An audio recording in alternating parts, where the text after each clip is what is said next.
Turning now to the latest in the impeachment inquiry, and internal White House emails show an effort to justify the president's decision to withhold congressionally authorized money to help Ukraine's military after that decision was already made. In emails first obtained by the Washington Post, acting White House Chief of Staff Mick Mulvaney asked the Office of Management and Budget for legal justification to withhold the aid in early August. That was after the president ordered the hold and after his July 25th phone call with the president of Ukraine, in which he asked President Zelensky to investigate Joe Biden and his son Hunter.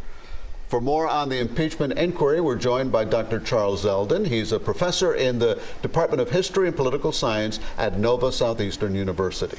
Okay, so Professor Zelden, just within the last hour, we learned that former White House counsel Don McGahn has been asked to testify before Congress. Is this a setback for the president who sought to withhold his aides from testifying? It is most definitely a setback. However, it is not a setback today because likely it will be appealed. The D.C. Circuit will likely accept the appeal, put it on hold, ultimately have to be decided by the Supreme Court.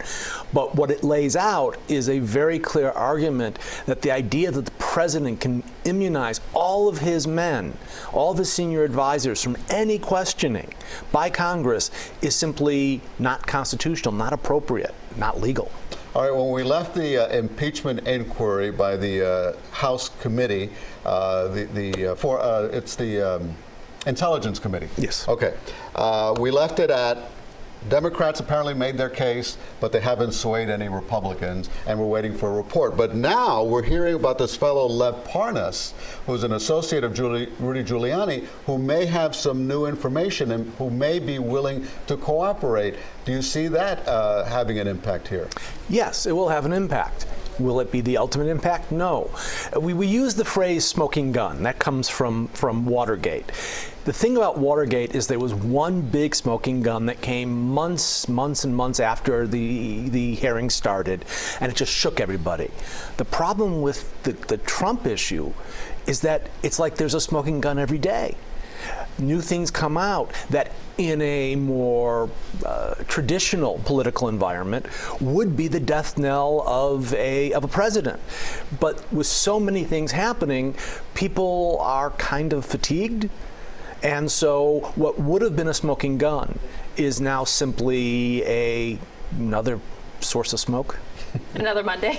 Yeah, another Monday. Okay, so have you seen anything so far, though, in terms of how this all plays out that would even remotely suggest that 20 Republicans and every single Democrat in the Senate would vote to impeach the president? I think it's unlikely at this stage. I think it's unlikely except for one possibility, and that is if the polls start showing that Republican voters are in favor of impeachment and conviction.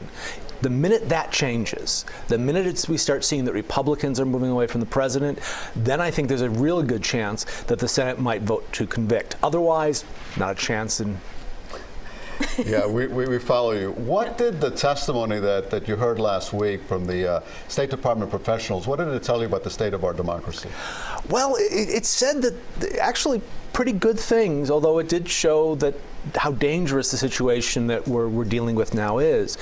Essentially, what these people said was there are rules and procedure in place for how the government runs itself. It rules what they do, it rules what the policymakers do.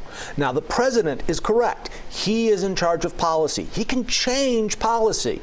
What they're pointing out is that there is a proper way to change policy and an improper and possibly even illegal way to change policy. And the president chose the latter. And that's what's so dangerous. Not that he made the choice he made, but the way he went about doing it. And what we saw is that the people who run our government on a day-to-day basis won't accept that.